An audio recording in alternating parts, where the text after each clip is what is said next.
Un homme ignorant et paresseux qui apprend par cœur de versets du Coran et qui s'en sert comme fonds de commerce en prétendant interpréter la parole divine, cet homme peut-il se dire pieux?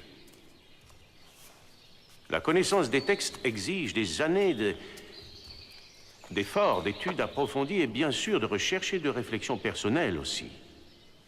Alors comment peut-on suivre ceux qui prétendent avoir reçu le savoir et qui méprisent ce verset du Coran?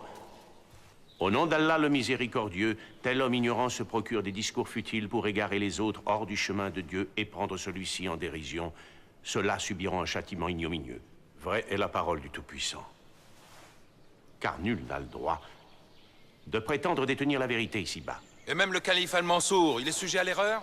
Le grand imam Malek disait en désignant le tombeau du prophète les mots suivants: « Toute personne peut être interrogée ici-bas, excepté celui qui gît ici. » Tenez encore, l'imam El-Shafi'i disait qu'une opinion, si vraie soit-elle, peut paraître erronée, alors qu'une opinion d'apparence erronée peut être vraie. La sagesse conduit le docteur de la loi intègre à l'analyse dont se déduit le syllogisme. Et la loi divine a conduit les sages à l'analyse dont se déduit ce qu'on appelle la raison. La raison étudie la loi divine, l'érudition étudie la sagesse.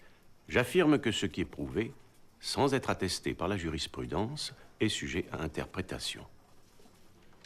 Aucun musulman croyant ne peut en douter. La raison est à la fois l'amie et la sœur de la loi divine. Les prétendus conflits entre raison et loi divine sont une invention mal intentionnée. Salam alaikum. Salam salam.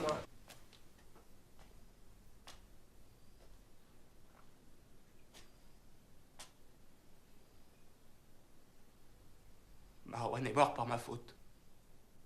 Un peu de modestie. Il est mort à cause d'une décision qu'il a prise volontairement. C'était un devoir pour lui de t'arracher à cette secte. Il en est mort. Mais je n'aurais jamais pensé Tu veux penser maintenant? Pourquoi donc? Tu ne laisses plus les autres penser à ta place.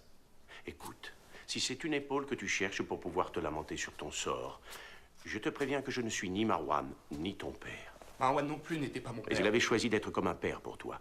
Crois-moi, c'est bien plus noble que de donner la vie. Marwan, lui, t'a appris à aimer la vie. Et il en a payé le prix.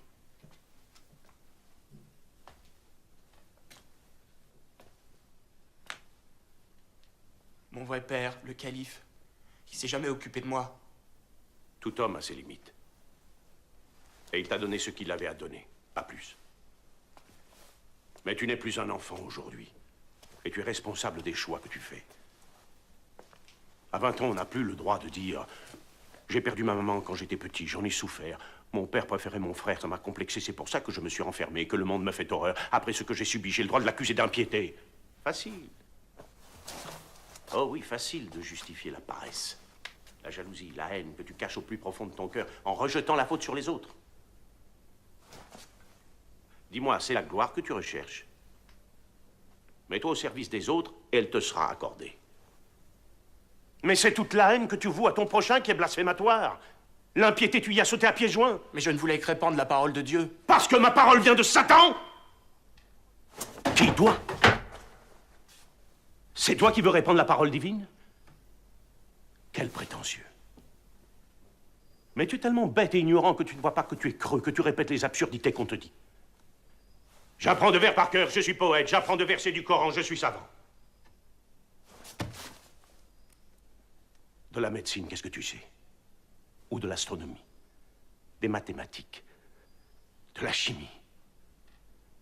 De la philosophie? Et de l'amour, qu'est-ce que tu as appris?